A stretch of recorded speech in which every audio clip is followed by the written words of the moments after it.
brow, stepped outside. When he saw them, he waved them over, shutting the door behind him, a palpable nervousness in his gestures. "It's never good when the doc is nervous," Noah muttered. His father didn't say a word as they walked over to greet the man. He introduced himself to Noah as Carson, and then apologized for not shaking his hand.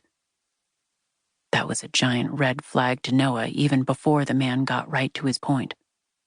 "It looks like Mr. Yoder is suffering from anthrax poisoning," he started, not pausing for any reactions.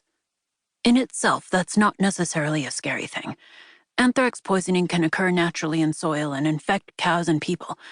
But, well, come look at this." Noah and his father followed the doctor to an outside corner of the barn. He stopped by a pair of worn brown work boots. "These are Isaiah's boots. He was wearing them when I got here." Carson bent down and, without touching them, pointed between the heels. A dusting of white powder could be seen on each. "And this is what I believe to be anthrax." Noah and his father were far from being in sync since he'd left the homestead, but in that moment, both Millers took a horrified step backward. "As a bacterial infection, anthrax isn't contagious," the doctor continued. "But inhaling the powder, that can be lethal." "But where did it come from?" his father asked. "Somewhere in the field?" The doctor shrugged. "That would be my best guess, though that's maybe not what worries me most." Noah could see his father trying to work out what the doctor was referring to, but Noah already knew.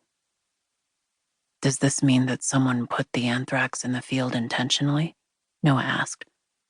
"And if so, why?" "Good question, son," the doctor said. They let those thoughts mingle in with the cold around them for a moment. No one had to say out loud that their morning had gone from one of worry to something much more. Why would anyone put anthrax in the cow pastures on purpose?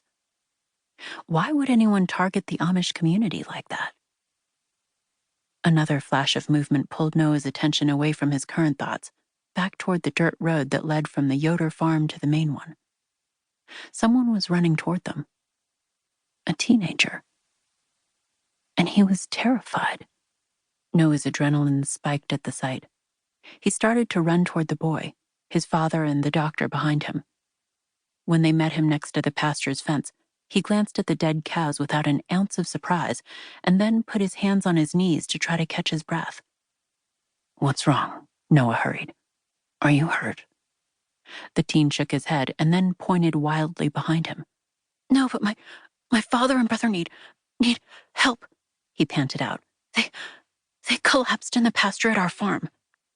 Noah shared a quick look with the doctor. "We need to get there now." While his father had never liked riding in anything but horse-drawn vehicles, he didn't push back as Noah herded everyone into his truck.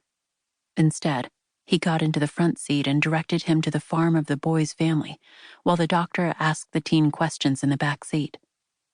However, when Noah cut the engine next to the cow pasture fence, his father became quiet. "Doc, let's go," Noah said, another surge of adrenaline going through him. "Dad, you two stay in here." Noah didn't have time to be surprised that his father listened. He and Carson hurried out into the field with purpose and caution. Neither did them any good. The father and son weren't unconscious on the grass. They were dead, black sores on their bodies. Noah kept his back to his truck after Carson confirmed there was nothing he could do. The two were gone. But there were still people they could help. "Isaiah needs to go to the hospital," Noah reiterated, voice low. "I think Mrs. Yoder will agree to that now." Carson nodded. "And I need to call the CDC." He shared a look with Noah and said what Noah had circled back to thinking. "I don't understand why anyone would do this, especially here." Noah gritted his teeth. "Neither do I," he said. "But I sure as hell intend to find out." Chapter 1. Dr. Carly Welsh was in her chair less than 30 seconds before Director Alana Suzuki was in the briefing room.